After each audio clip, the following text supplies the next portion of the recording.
Hey everyone, welcome to this week's episode of Women Serve 2. Today we have Kelsey Hire with us. She is an Army logistics officer and combat veteran of 3 tours across Iraq and Afghanistan, with a later deployment to Poland. And she's currently serving in the Army Reserves alongside her husband, a firefighter in the Air Force Reserves. Most of her career was spent in operational units where she cycled through burnout again and again over the years until she finally built something different. Now, after more than 20 years in the military and a former corporate and nonprofit leadership career, she's a functional nutrition practitioner and nervous system specialist and the founder of True North Resilience. She developed the Survival Archetypes framework, which helps ambitious women understand specific survival pattern driving their burnout, regulate the system underneath it, and stop cycling the same exhaustion no matter how much work they put in. Her work is built on the idea that your body isn't betraying you, it's running a survival pattern it learned a long time ago. She blends neuroscience, functional health, and nervous system regulation to map that pattern and gives you tools that actually work in the middle of the high-stakes, high-pressure life. Kelsey leads women's nature and adventure-based retreats through True North Resilience, hosts the podcast The Scars We Lead From, and is currently writing a book by the same name. She is also a stepmom, and she still lives with a foot in both worlds, the military one she came from and the entrepreneurial one she's building now out of Boise, Idaho. So Kelsey, thank you so much for being here today. Thank you so much for having me. I'm so honored to be able to talk to you today. I'm so excited to chit chat about essentially what you're doing, because I think so many women do struggle with burnout, deal with dysregulation of the nervous system. As a PT by trade, I understand how much even the nervous system can play into pain science. And so there's so much that the nervous system contributes to. So I can't wait to talk about that. But first, because you do have 2 feet in both worlds, let's talk about your military experience. So go ahead. Yeah. So, I wish I could say that growing up, I was like, I'm going to serve. And it was so noble. Really, I grew up on a cattle ranch in West Texas and I wanted to be a lawyer. But obviously, like, cattle ranching is not a huge money making business. It's a very honorable one, but I didn't have any money for college. So I think I got like a 1 or 2 year scholarship when I graduated high school, and I ended up going to college off of that scholarship. And then about my junior year, I met someone. She's still my best friend today, actually. I won't even say how long ago that was that I met her, but she was in ROTC, and we were working together, and I was kind of telling her about my struggles, and she was like, well, why don't you try this? And there's this like camp that you can go to. I say camp, it's like basic training light. I guess there were still drill sergeants back then. So you could go to that, and then you could like decide if you're going to contract with the Army for ROTC. And the college I was going to, for whatever reason, didn't have an Air Force program. So Army was just like the thing. I didn't even choose. After the fact, and now because my husband is Air Force, I'm like, I think I chose the wrong branch. But I wasn't even thinking about that back then. So yeah, so I joined that, and immediately after graduation, I got stationed in Germany. This was like right during the height of, it was like right after 9/11. There was just deployments to Iraq and Afghanistan. But I immediately, probably within a year of getting to my first duty station, I was active duty at first. We deployed to Iraq with the aviation unit that I was with. I was there for about 15 months, and I did all kinds of jobs. With logistics, you can do Army logistics, at least, like supply, maintenance, distribution. You could do all of those. But I, at one point, was a military or a mortuary affairs officer. And so that was kind of crazy. I can get into that a little bit more, but like, I didn't have any training. It was just kind of this hastily put together task force, basically, because of everything that was going on at the time. And it was pretty crazy. It was pretty intense. My timeline, and when I think back on my service, I kind of break it up between deployments because I've deployed so many times. It just feels like it's separated, Iraq deployment. And then after that, I got off of active duty and I went to the reserves, but then I immediately deployed to Afghanistan. And I deployed with this one was more a strategic unit, but during that time, so we didn't really leave the base, but then I got assigned to this task force that was at a small base outside Kabul, and I was randomly picked to be the electronic warfare officer. So I went to school for this before the deployment. Didn't use it at all on the main base that I was at, but then got picked for this task force because I had that specialty. So then I ended up going out on foot patrols with the infantry unit there because they didn't have an EWO, electronic warfare officer. And so that was its own crazy too. And then, yeah, it's so It's crazy. like you have like so many different jobs going on. Like, Yeah. I mean, that's what Yeah. I've heard about the Army. So I was prior Air Force. I just heard Army puts you where they need you. And that's Yeah. kind of what it's sounding like. So continue. They're like, we paid for your school. We know you're smart. You're going to fucking figure it out. So then my third deployment, like I came back from that deployment, had maybe a year in between. And then I ended up taking an assignment as a company commander. And it was kind of cryptic at the time, but what I realized is that it meant we were deploying. My boss was like, "Hey, if you take this, I need you to be really serious about it." And I'm like, "Of course I'm serious about it." But it was because we were deploying to Afghanistan. So my third deployment was to Kandahar, and I was a company commander, and we were attached to an engineer unit, but we were like that engineer unit's like supply and distribution company. So we ran ground convoys through all of southern Afghanistan for 9 months. And I think my proudest like service accomplishment is that I had 86 soldiers and I brought every single one of them home. Like I know like some of that isn't everything that I did, but it was just I'm like so proud and happy and honored to have had that experience. Yes. And I give you a major kudos for that. So, for anyone who is listening, Kandahar was one of the worst areas to deploy to in Afghanistan. And it's funny that you mentioned that too, because my husband, fiance at the time, he was an engineer, civil engineer, and he was in Kandahar doing essentially the same thing that you were doing. And I just remember it was a very rough 6 months. And even stories that he tells, like,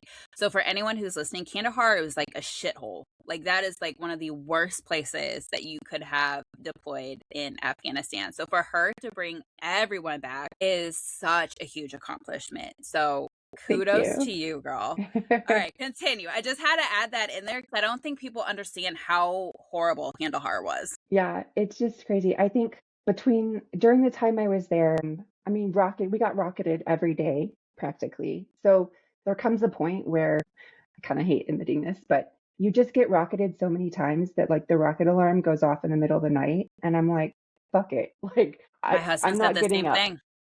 My Like it husband just said the same thing. I know the bunker's right there and I know that's safe. And also, I am so sleepy and I'm so fuck it. You just get numb to it. It's so crazy. I think they blew up there was a suicide bomber at the entry control point while I was there. They attacked, like the enemy attacked the wire and actually like breached the fence on one of the sides and they had to be, that was just like on the base. That wasn't even the multi-day convoys across southern Afghanistan. Like it just was so wild and crazy. I think that's why I'm writing a book because it's like part memoir, but part development of like what I'm working on now because it just so very much like it just describes the survival archetypes that I developed because I lived all of them during these times in the military. So, anyways, yeah, it was tough. And for 9 months, I was like, I really should have been Air Force. They only do 6. Well, if it makes you feel better, my husband was Air Force and he still did that. So, yeah, Afghanistan was one of those situations where we stayed longer than we needed to. Yes, yeah. Yeah, Like, I think we could just keep it at that because we could just agree because I understand yeah. why we went in the first place, but staying there, Yeah. Yeah. It was tough. I was actually serving an active duty like small stand, like I did like 60-day orders in San Antonio. It was US Army North at the time. I think they're like rearranging right now into something different. But when we did the Afghanistan withdrawal, I was like getting all the information and putting it into this like information placemat that then went up to the Joint Chiefs. And so it was so crazy having been to Afghanistan so many times, just seeing all of that happening and being a part of like collecting and forwarding the information up. So just, yeah, crazy. Crazy is that's all I so have to wild. say. Yeah. Afghanistan sounds like it was a huge part of your career. Yeah. Because I know you had 3 tours, one in Iraq and then 2 in Hmm. Afghanistan. But then you later deployed to Poland. So Yeah. how was Poland different? Yeah. Because I know it's like kind of right on the border of Russia and like that area. So how was that different? Because I actually had a friend, she wasn't military, but she was with the State Department who also Oh, okay.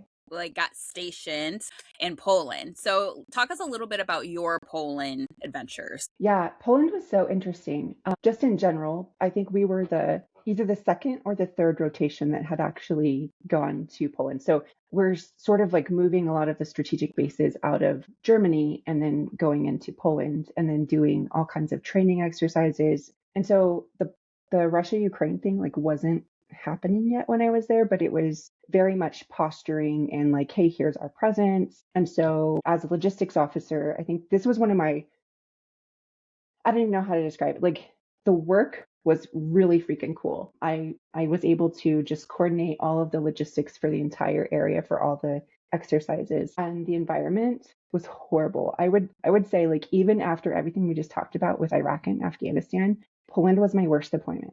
Yeah, Wow, really? crazy. Like Yeah. I would have never guessed. So what made it Yeah. so different? Yeah. So part of it was like there was mold.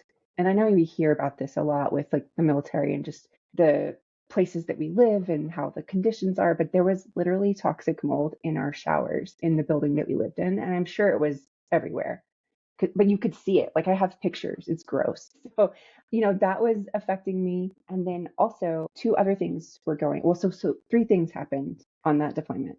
I'll talk about the cool stuff first. So I don't know if the Air Force does this, but the Army does these things called staff rides, and it's basically where you go as like a unit.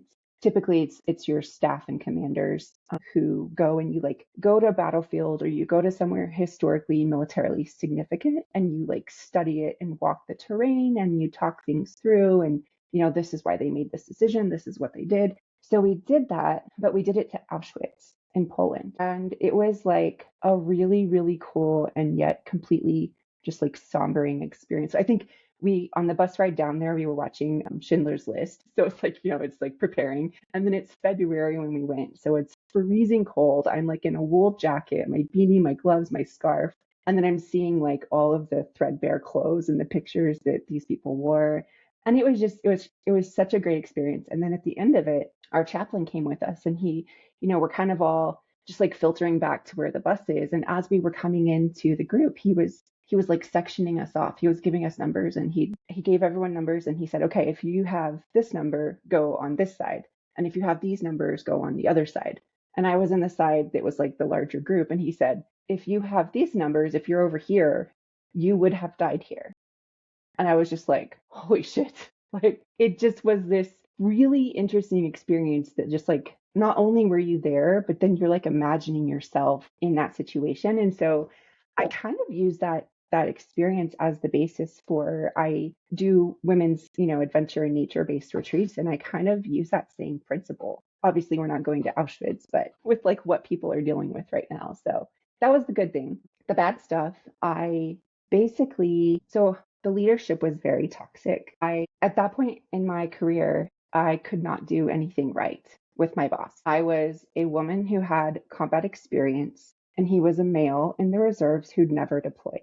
He'd never been away from his family for more than 30 days. And we just clashed. Like I eventually got so bad that he would accuse me of disrespect just because I was trying to brief him on a mission. Just things like that. It got really, really bad.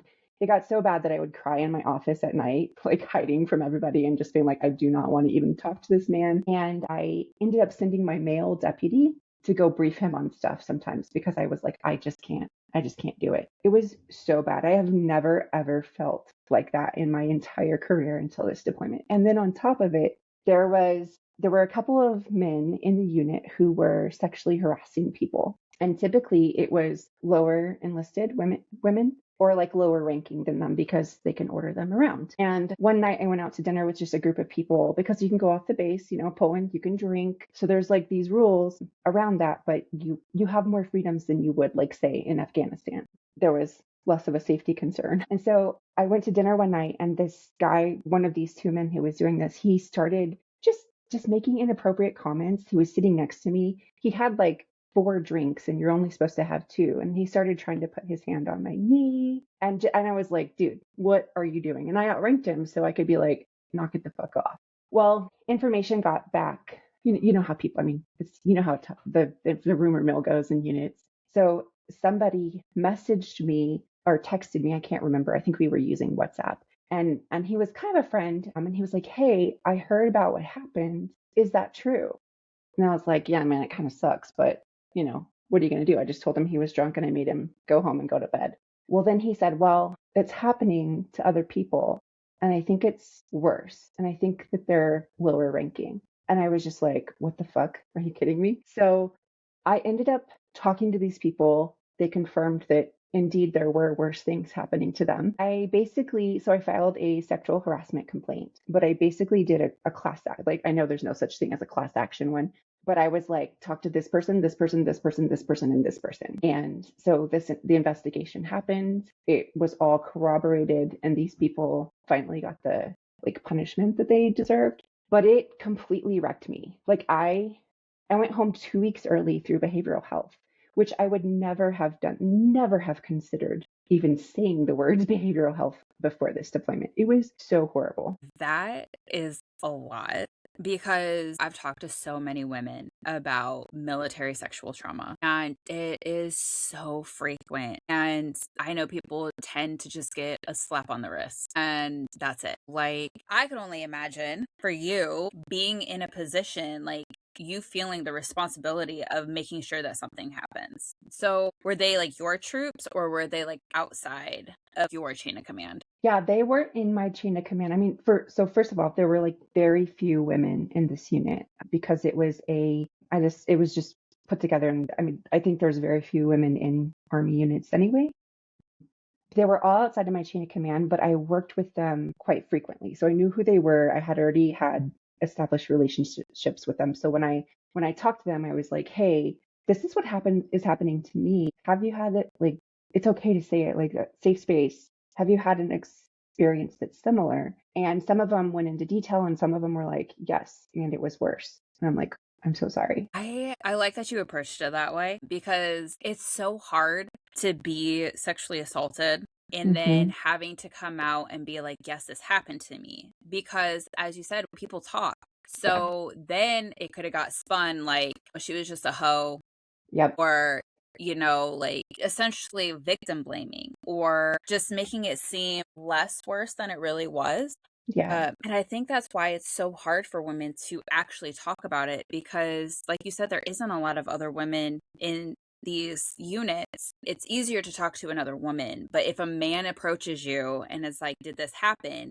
You're either the one that is tattling or Hmm. you're labeled as a slut and or all of these other things. So I'm so glad that you were there. Like, obviously the circumstance was absolutely horrible, but Yeah. at least those women had you so they could be like, yes, this actually did happen. Yeah. And honestly, like, when I first joined the army, I literally remember somebody, and it was probably another female, being like, "Hey, listen, you're either a bitch or you're a slut."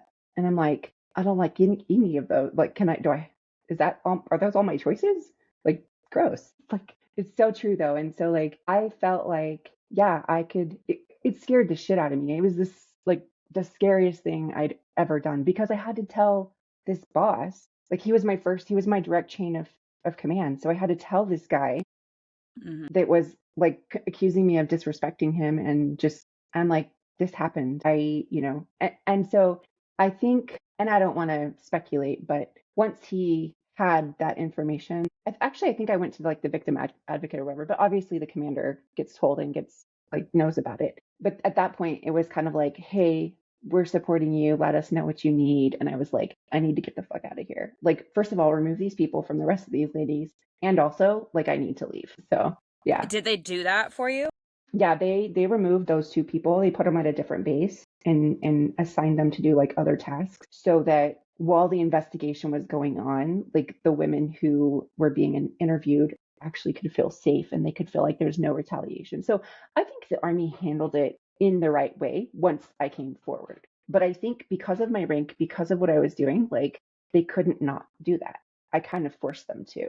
And I wonder if it had been someone who was a lower enlisted person, would it have turned out that way? I don't know. I don't think so. Yeah, it's funny that you mentioned it because I was starting to think that too. What rank were you at the time? I was an O4, a major. Okay, so that's pretty high up Yeah. there. Yeah. So, like, if it was like enlisted, I do wonder how that would have been handled. Hmm. And that's the sad reality of It is. sometimes the military. And it doesn't get talked about enough because, again, like you said, we're either a bitch or we're a slut. And that was those words that I was like coming to because you're so right. Like it So drives me true. crazy. Either I was the resting bitch face person, or even though I was married and guys would hit on me, I was the slut. And I'm like, that's not, but I'm what? No. And I It's said, it's it's anyway. lonely. Yeah, because like I started had this like formula. I couldn't be seen with the same male more than twice in the same like 2 week period alone. And Someone so I would be else like, also mentioned this too. oh, Like, if crazy. she was seen with a male, Hmm. rumors were starting. So go Yeah. ahead with your side of the story. Yeah. It's like I would have breakfast sometimes with like our maintenance officer because we had to talk about mission stuff. Like, I don't know if we have 12 trucks or 10, I need to know. Breakfast is a great time to talk about it. And yet people would see me and him and be like, "Oh, I think they're fucking." And it would Yeah, it's be, always that. yeah, it's so shitty. And so you just have to always be aware of just like the perception. And so then I would be like, okay, well, then our next meeting is not going to be over breakfast. It's going to be with my male deputy in the maintenance guy's office so that there aren't any stupid rumors. Like you just have to be cognizant of that. Hmm. And it's kind of interesting because as I was telling my husband about all this, obviously like, he's in the Air Force too, or he's in the military as well. He's in the Air Force and he is a firefighter. And there's not a lot of females in the Air Force firefighter service at all. But he was deployed to Kuwait like last year, 2 years ago, I can't remember. And he was the guy who had all the females crying in his office because he was like the safe space because he knew because we had talked about all of this and I was like, look, dude, this is how it goes from a female perspective. And I think once he learned that, he was like, okay, I can help this. And so I'm like, yes, changing culture one unit at a time. Yes, honestly, and I think that's so important. And I think that's kind of why, like with this podcast, a lot of people think it's like male bashing and stuff like that. And I'm like, no, we women go through a certain experience. And if the male counterparts or our brothers in arms kind of understand what we go through, they could essentially be an ally instead of being this whole rumor mill or not someone that a female can go to. Yeah, yeah, for sure. So after Poland, when did you transition from active duty to the reserves? Yeah. So it sounds like I was active duty this whole time. It's just I kept deploying. I actually Oh shit. So you transitioned. were reserves the whole time? Well, so I was active duty for 5 years, my first 5 years. I was stationed in Germany. I went to Iraq and then I got back from there. And then I got out of active duty, got into the reserves. So I've been in the reserves for like the last 15 years. I just have had 3 deployments in the reserves. So it felt like active duty. Gosh. I have Okay. a lot of Okay. retirement points. Especially when you were in one deployment for like 15 months. Yeah. So I've actually had one foot in both worlds for the last 15 years. Okay. So talk us through that because from a lot of the reserves that I know, they don't deploy that much. They'll have like a random deployment here and there. And so like they're like the true reservists of a week and a month, 2 weeks out of the year. But you were constantly deploying. So at this time when you weren't deploying, what were you doing? Yeah. So I mean that's kind of what it looks like is well, I don't think I've ever been in a unit until this one, actually, the one I'm in right now, that it actually has been 2 weeks out of the year. It's been like 29 days because they don't want to pay you for that 30th day because then you have to get like all the benefits. So it's more of a significant, time frame than what you're led to believe. Like when I got off of active duty, I was like, where's the reserve unit that barbecues and drinks beer? Like that's what I want to join. That is non-existent. That might have been like the 90s. I don't know. Yeah, I've never met a reservist that was had that either. And I was like, No. where is that? Yeah, I think that no longer exists, sadly. So it's basically one weekend a month and whatever your annual training looks like. But that's really kind of hard to juggle too, because, when most people have like a big girl or big boy civilian job too. And so like they sometimes become at odds. And then so people at work would hear drill weekend or annual training and they're like, oh, you went to Chicago, how fun. And I was like, no, I worked 16 hours a day. I've been working for 14 days straight because I had work. I went to drill, got home at like midnight on Sunday night, and then started work again on Monday. And so it's just like you're constantly going back and forth. And then I would be like, wait, am I military me or civilian me? And then I would be like too strict in my civilian job and then too soft in my military job. And there's this like identity, like I'm not saying I have multiple personalities, but it's like this identity split of, okay, wait, how am I supposed to be right now? Wait, what are the rules? Can I talk on the phone or not while I'm walking? I can't remember, you know? I mean, that's fair, especially because you're not having really a transition. You're literally getting off on Friday, hopping on a flight because you're currently in Idaho, you're flying to Chicago, Yeah, then you're in drill for 2 days. Like, you don't have time to even like switch. And you're right, like the civilian personality versus like the military personality, it's just different. it And is. it is. So what do you think is probably like the biggest struggle with that? Yeah, I think it's funny. So we had annual training back in April, and I was talking to one of the soldiers in my unit, and we're both kind of like, I like to say we're like crunchy. We're into functional health, and we were talking and she was like, I don't know that the military is like good for my health anymore.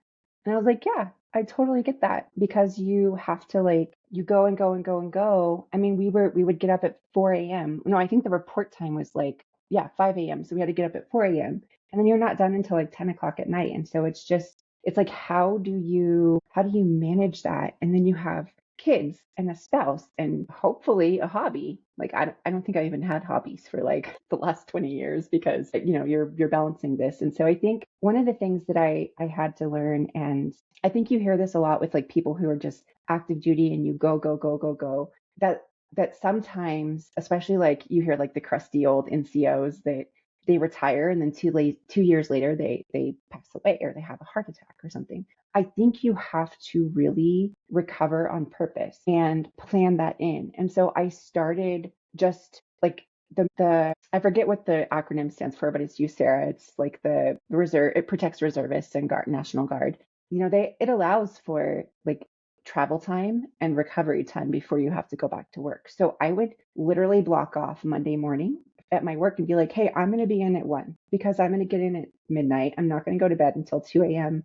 I'm going to freaking sleep and I will be in after lunch. And I think you just have to like start setting some boundaries like that to take care of yourself because nobody's going to take care of yourself. Like you are going to be your own best health advocate.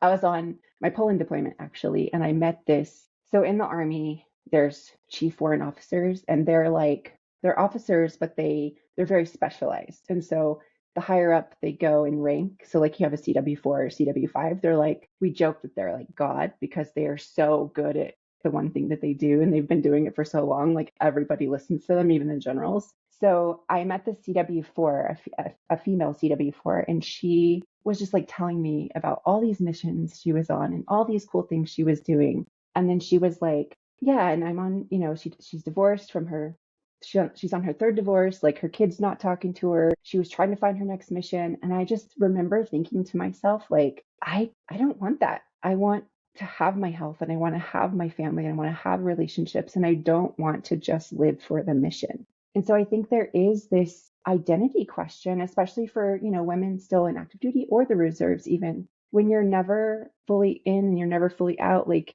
who are you? What is it you truly actually want out of life? Because the military doesn't ask you that. The military says, how can you achieve this mission? And oh, by the way, there's more missions.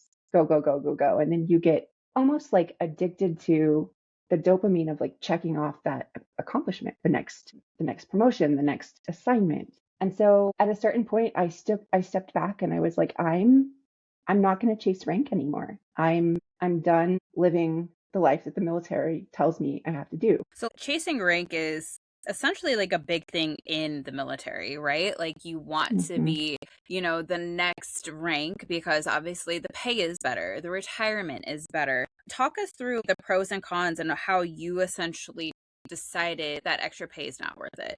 Yeah, so I think it was after this deployment because I came home with so many health issues, but then I also was again still having to serve and still because I think I had like 3 or 4 years to go before I had enough points to retire at that point. And so I was like, how do I juggle all of this? Because like if you really go on a health journey, I mean, being in physical therapy and like it's a process. You can't just be like, yeah, I'm gonna like even physical therapy is like a huge process. And so it takes time, it takes a lot of effort, and it takes being intentional. So there's that, and then there's any kind of family or relationships you have, and then there's the military, and then there's your civilian job.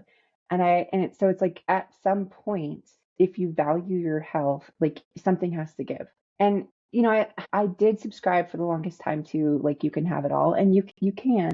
I'm not like discouraging people, but I think at a certain point you have to choose what the priority is, because if you don't have a priority, everything will become the priority, and then you become overwhelmed, and then this is when you get into extreme nervous system dysregulation because you're just reacting and instead of responding to everything. So yeah, like I had to really sit there and think about, who am I when I'm not in the uniform? And of course, like 20 some odd days out of the month, that's me. But then I always had this, I still do, I still have 2 years before I can retire, but you still have this other side of you. And even my current boss is actually one of my friends from our OTC. Great friend. We've been friends for 20 years. I think that's probably why I can work for him. But he decided to keep going with the military, and like I just didn't go to my military education that you need to get to the next rank, because I was like, I don't want it. But now he just got on the promotion list. He's 2 ranks ahead of me, and I'm like, I could have been there. And so I think our ego tells us that. I think it's just ingrained in us that you're a shitbag if you don't chase the next rank. But I think at the end of the day, like, the military doesn't have your best interests for you in mind. It is a great place. It is a great institution. It gives you lots of skills. And also, you still have to advocate for yourself. Like, I'll catch myself sometimes too, just being like, oh, I could do this. I even had this discussion with my husband. I recently quit my really, really toxic civilian job and to go full time into what I'm building with True North Resilience. And I was telling my husband, I was like, well, I have time now. I could go to this school. And he was like, are you crazy? You literally said you didn't want to do that. You want to do this thing. And I'm like, yeah, you're right. It's hard though, because I also do that. And I'm like, Mm-hmm. and I don't know about you, but I always feel like I'm chasing the next best thing. And I don't know if it was because, like, after I transitioned out of the military, I wasn't serving a greater purpose than myself. So it was like, I'm trying to chase that feeling. Mm-hmm. So I just got done with like PT school, but before that I got my business degree, and then like constantly going to school. My husband joked, he was like, you're like a lifelong learner. Like that's just like you're always going to school. And I was like, after this whole PT one, I was like, no, fuck that, I'm done. Plus I tapped out of the GI Bill anyway. I was like, no, I'm done. Yeah. But it is like we're always chasing the next best thing. And then if we see someone who have this very similar path, and then they are doing a lot more than you currently are, like you said, 2 ranks before, you're like, oh shit, Mm-hmm. that could have been me. But I think you're so right. And you hit it spot on, where it's the military doesn't technically have your best interest, and your civilian job isn't going to have your best interest too. Like people who are on their deathbeds, they're not going to be like, I really wish I got that promotion. At the end of the day, if you left the military, you left your civilian job, they're going to find someone else. And then a year or two later, no one's going to know who the fuck Brittany Wick was in that position. So it goes back to the priorities. And you have a family, you're a stepmom, you have a husband. Like at the end, that's your priority. So Yeah. I think you like hit it spot on. It's so hard though. Like, I think I literally need my husband to remind me sometimes, because I'm like, yeah, you're right. Yeah, no, you're right. I need to focus. Like, because I think, as I studied like nervous system regulation and just the neuroscience behind it, and my brain, I should have probably been an engineer, because my brain's always like, why? But why? But why that? And so, I took that approach to like what's going on with me and what's going on with, but like the hit, the addiction that we get to dopamine, it's actually very similar to like addicts for like drug and alcohol or whatever. But it's like we actually get addicted to chaos or the feeling of fixing things. And the military is a really good like petri dish of creating those conditions to give us that dopamine hit. And so if you really kind of like peel that layer back, it's like, oh wait, okay, yeah, that makes sense. My real priority is my health because I don't want to retire at like 60 and then die at 62 of a heart attack. Like I don't want that because like our body, we keep pushing through and we keep just not listening to the signals and then our body eventually just can't keep up. We push through our own body signals and then our body's like, hey, I've been handing you the bill for the last 10 years, but you haven't been listening. So the second you stop, I'm going to like,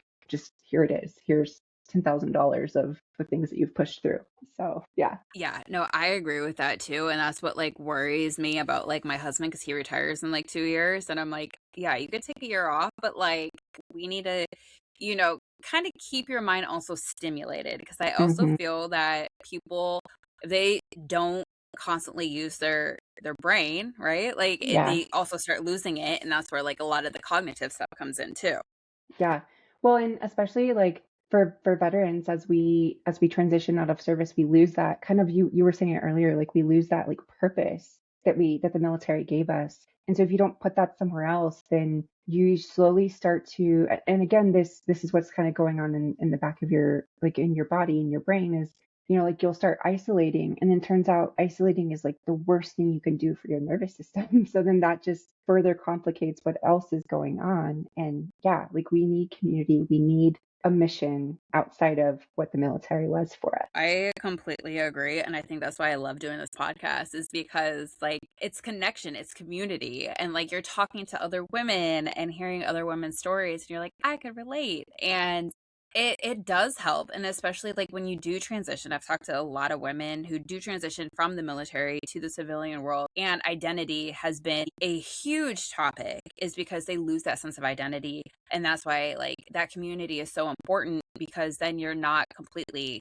lost. So for those women who are listening and they do kind of recognize like some of the things that you're saying, where would you essentially point her first? And like what does the deeper work look like if she wants to go further? Because I know you said you also left your toxic job and you started this new company.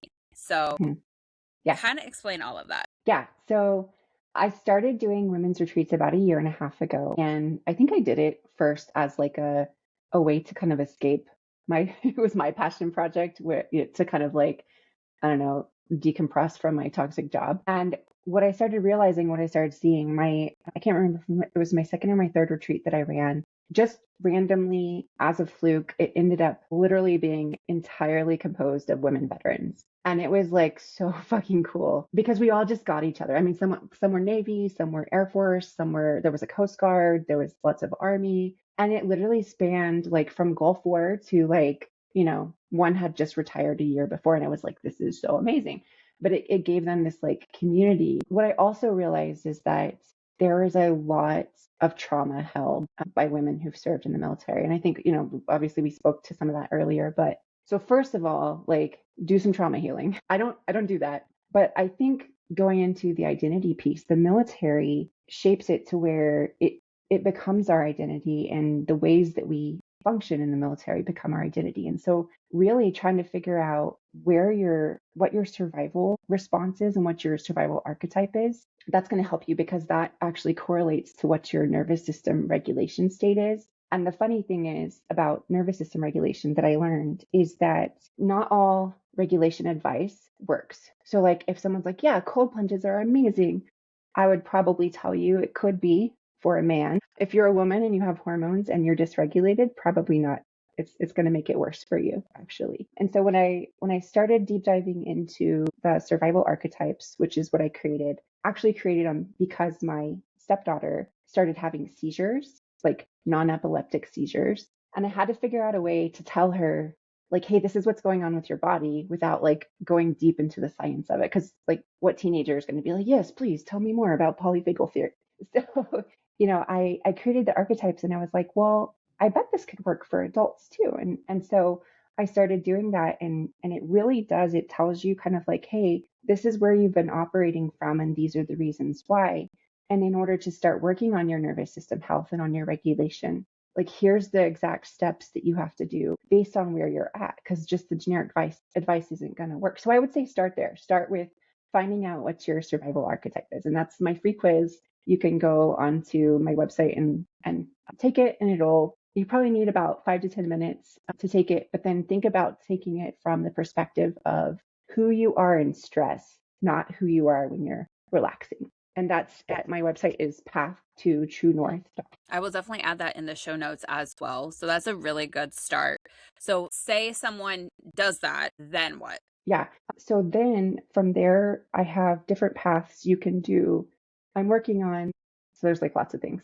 My podcast, The Scars We Lead From, actually the first series is the Decode Your Survival Mode series, and it goes into those archetypes. So figure out your archetype, listen to the podcast, figure out a little bit more. It gives you just some places to start. And then what I'm working on right now is putting out like a little bit deeper dive into why you might have become that way, what things helped reinforce it. And it kind of goes into, here's your actual path, like here's more steps to get out of that survival mode. And then from there I have like different avenues. You can do coaching. I can even do like functional nutrition labs and like really get into like all the physiology, or retreats for women. Okay, I have like so many follow-up questions Yeah. because the nervous system is so complex. Like, where did you learn, or what made you realize like, oh, these are like the different kinds of archetypes? Yeah, because there's so much advice out there that's just like, oh yeah, when you're in fight or flight, fight or flight, fight or flight. And I'm like, there's more. It's not just fight or flight. I learned it because of my stepdaughter's seizures. Like she was just so, I mean, like they had like the little white cap that like does all the weird neurology stuff. And they were like, there's nothing wrong with her. And in my head, I was like, this isn't fight or flight. Like, what is happening? And so she was just in what's called like complete dorsal vagal shutdown, where her body is just like completely disassociating from like what's going on in her world. And that was really when I was like, oh wow, okay, there's way more to this nervous system stuff than what I was thinking, because I was learning about it for my own journey too. And when I started trying to help her, just kind of with like her regulation, and we would like, she would have her seizures like start to happen, and she would start being like, oh, I feel really sick, I feel like I'm going to throw up. And then she would get sweaty, and then she would have them. And so we started working on interrupting them. And as I like deep dove into the research, I mean, I got a couple of certifications because I was like, I'm going to fix this. That's when I realized like, okay, you can't do something for one person that would work for another person. And the functional nutrition program that I went through, they actually have a really big piece on nervous system regulation too, because it works hand in hand. Like you can do all the detox, and you can do all of the like, there's no more gut issues, there's no more heavy metals in your system, like you're completely good, and you can still have symptoms, and it's because of nervous system regulation. And so I just kind of put all that together, and I act like it's just like, oh yeah, I just figured it out. It's been obviously like 2 years of deep diving and research. And again, I should have been an engineer, because I'm like, why? But why that?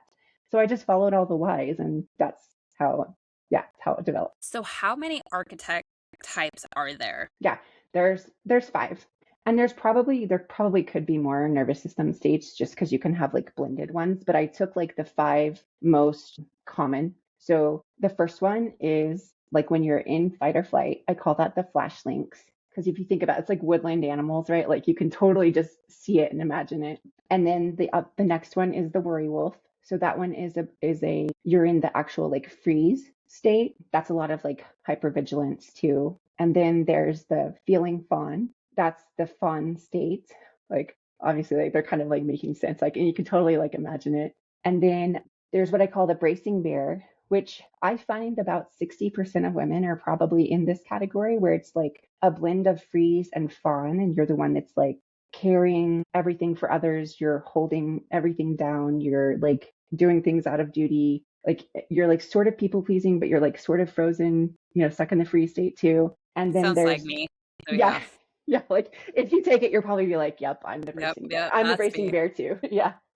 And there's like obviously, so then there's also the stone turtle, which is what my stepdaughter was like, when you're just completely, this is like you're numbing out, you're just like doom scrolling, you're just completely like disassociating from your life, you're not going out, you're isolating. And of course, there's not just we don't just stay in one state. We can cycle through all of them, like even in the same day. But what I've found is there's this like default one that we all default to, depending on the person, depending on what your upbringing was like, your experiences.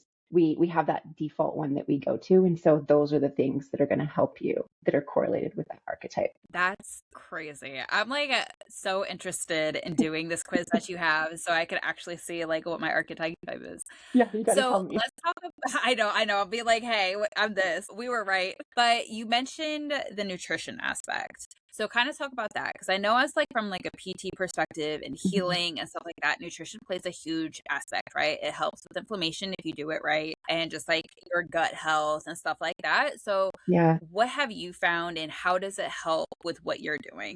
It's so interesting because when I approach, I mean, the root cause approach in general, like typically Western medicine. I think we're making a better move towards blending the two, but typically it's like I have a headache, take some ibuprofen, especially the military, right? Take some ibuprofen, drink some water, and you're good to go. But I'm like, why do I have a headache? Like, what's happening in my body that's making me again the why?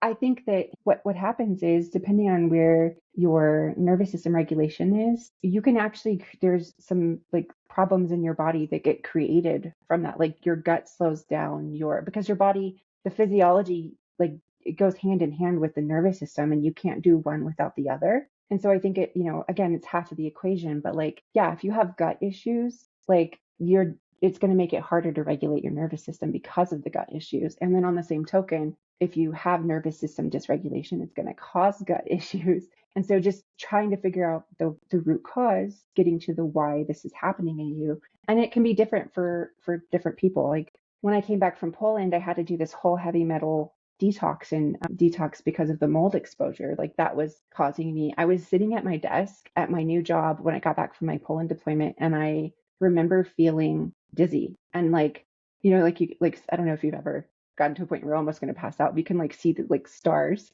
like sitting at my desk, that was happening. And I'm like, why is this happening? And so that physiology piece and the functional like nutrition approach, it's functional medicine and nutrition. You can't really say like functional medicine, but you've got to know what's going on with your body in order to get to that root cause, whether it's nervous system or if it's something else related. So talk us through like what coaching looks like for you. So they obviously find out their archetype and Mm-hmm. they're like, you know what, I want to like more deep dive into trying to be more intentional, try to avoid burnout, try to center myself. What does that coaching look like? Yeah.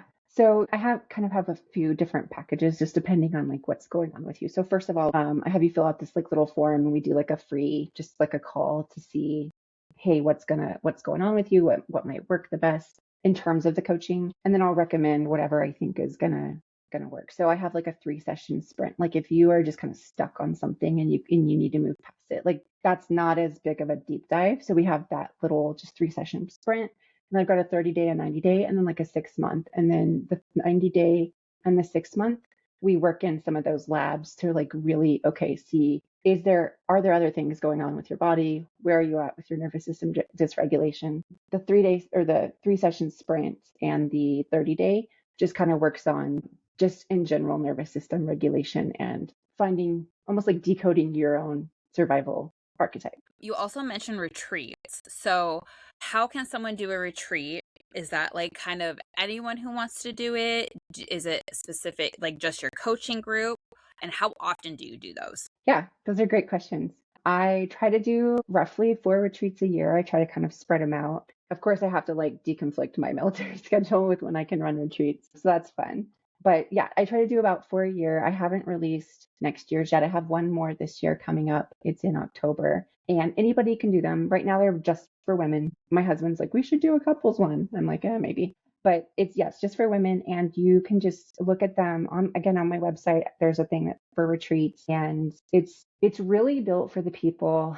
So I do attract a lot of veterans, women serving, like firefighters, paramedics, people who maybe don't connect with the like woo woo spiritual yoga retreat. Like that's not what this is. This is we're gonna go to the mountains. We're gonna eat really good food that includes meat. Like we're not doing plant-based stuff. We're gonna do some cool like fascia rolling stuff. We're going to go on an ATV tour, and then we're going to go for some hikes. Like it's just really a grounding, but it's also designed to really just reset your nervous system and give you tools to take home for learning how to regulate. And then the cool thing about the retreats and the archetypes is that I have you take the archetype quiz before you come so that I know, which archetypes are there. And then it feels personalized, even though it's in a group, because I'm like, hey, if you're this archetype, this is what you need to pay attention to for this. Or, I'm going to ask you to get outside your comfort zone and do this. And so it's really cool. I love that. How long are the retreats? Did you say 4 days? Yeah, they have been 4 days. Next year, I'm expanding to a couple of international ones. So those are going to be a little bit longer. Yeah, but That's they've going to be been 4 super days. fun. Yeah. Yeah. Oh my gosh. I'm so excited for you. That's amazing. I love it. So, what at the very end is like the main goal? Yeah.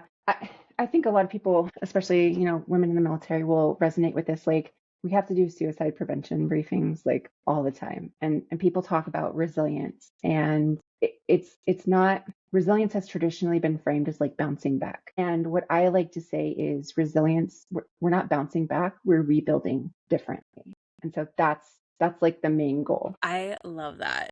The question that I was going to ask you, how big are the groups for your Yeah. retreats? I've seen these retreats that have like 30, 40 women, and I'm just like, that is way too much. I don't have groups that are larger than 12. So it's very intimate. You really you leave with like best friends for life, basically. I love that. Cool. And that's on your website as well? Yeah. So we already talked about your program. Let's talk about your book real quick. Oh, yeah. So what is your book? When is it going to come out? Is it still in the rough drafts era? I mean, I have it like I say on paper. It's on Word. I have it like drafted out on Word. My goal was for this year, but it might actually be like a next year project. But yeah, it's called The Scars We Lead From. And the idea is to just really go into all of the archetypes and the healing paths, but intertwine kind of like a memoir and just tell stories about when I was that archetype and things that happened and what it cost. And so it's going to be a lot of stories, probably a lot of military stuff. It'll get a little heavy in some spots, but also have some humor. And sometimes the heavy conversations need to be had because you never know who's reading it and who can relate. Yeah. So for people who do want to connect with you, how can people connect with you? How can they get coaching through you and or into these retreats? And you can follow me on Instagram. My handle, belatedly, I realize this is a really long handle, but it's the True North Resilient Woman on Instagram, or just go to path2truenorth.com and you can just see all of the options there on the homepage. I love it. I'll add all of that in the show notes. So for anyone who's listening, please reach out to her. So Kelsey, thank you so much for being here today. I absolutely love this conversation. But before we leave, what is one thing that you hope that the listeners take away from this episode? I would say that your survival mode is not your personality. It's what you had to do to survive, especially in the military. And just remember that resilience is rebuilding differently.